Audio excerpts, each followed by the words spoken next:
how you are going to define the term array? Array is nothing but it is an order of collection of homogeneous data elements and all the elements are of same type.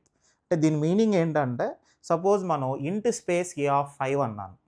అంటే ఏ అనేది యారే name, దాంట్లో 5 అనేది size ఇచ్చాను కాబట్టి ఆ యారేలో 5 elements store చేయొచ్చు.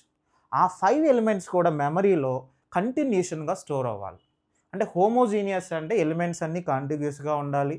Plus all the elements are of same type అంటే నువ్వు 5 ఎలిమెంట్స్ స్టోర్ చేస్తావు ఓకే, కానీ ఎలిమెంట్స్ స్టోర్ చేసేవి అన్నీ కూడా నువ్వు డేటా టైప్ ఏం వాడావు, ఇంట్ అని వాడావు అంటే అన్ని నెంబర్సే స్టోర్ అవ్వాలి. సపోజ్ నువ్వు డేటా టైప్ ఫ్లోట్ వాడావు అనుకోండి, ఫ్లోట్ స్పేస్ ఏ ఆఫ్ 5 అంటే ఆ 5 ఎలిమెంట్స్ కూడా నువ్వు ఓన్లీ ఫ్లోట్ వాల్యూసే ఇవ్వాలి. అంతేగాని ఒక నెంబర్ ఏమో ఇంటీజరు, ఒకటి క్యారెక్టరు, ఒకటి ఫ్లోటు, ఇలా నువ్వు కాంబినేషన్స్ తీసుకోవడానికి కుదరదు. సో దీంట్లో మేజర్గా 2 పాయింట్స్, ఒకటి కంటే ఎక్కువ వాల్యూ స్టోర్ చేయొచ్చు, బట్ స్టోర్ చేసే ఆ యారేలో మాత్రం ఎలిమెంట్స్ అన్నీ ఒకటే టైప్ అయి ఉండాలి. ఉంటే అన్ని ఇంటీజర్స్ లేకపోతే అన్ని ఫ్లోట్ అన్ని క్యారెక్టర్స్ అయి ఉండాలి. ప్లస్ నువ్వు స్టోర్ చేసిన ఎలిమెంట్స్ అన్నీ కూడా మెమరీలో, అంటే మెమరీ అంటే మన ర్యామ్లో అన్నీ కూడా కాంటిగ్యూస్గా స్టోర్ అయి ఉండాలి, అంటే కంటిన్యూషన్గా ఉండాలి. అంతేగాని ఒక సెల్లో ఒక నెంబర్ ఒక దిక్కడ, ఇంకో సెల్లో ఒక నెంబర్ ఒక దిక్కడ అనేది ఉండదు, కంటిన్యూషన్గా ఉంటుంది. హోమోజీనియస్ అంటే కాంటిగ్యూస్ అని, సేమ్ టైప్ అంటే అన్నీ కూడా ఒకటే టైప్ ఉండాలి. ఇంట్ స్పేస్ ఏ ఆఫ్ 5 అన్నాను అనుకోండి, అంటే ఏ అనేది యారే నేమ్, దీంట్లో దీని సైజ్ 5 కాబట్టి నువ్వు ఆ యారేలో 5 ఎలిమెంట్స్ కంటిన్యూషన్ స్టోర్ చేయొచ్చు. 0 1 2 3 4. సపోజ్ ఇక్కడ 10 అన్నాను, 20 30 40 50. సో టోటల్గా మనం 5 ఎలిమెంట్స్ని మనం స్టోర్ చేస్తాం. సో ఇక్కడ మనకి యారే నేమ్ ఏమన్నాము, ఏ అన్నాను. అంటే అసలు ఏ అనే నేమ్లో అసలు ఏముంటుంది?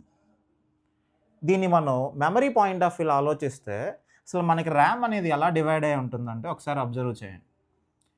ర్యామ్ అనేది మనకి ఈక్వల్ నెంబర్ ఆఫ్ సెల్స్ కింద డివైడ్ అయి ఉంటుంది.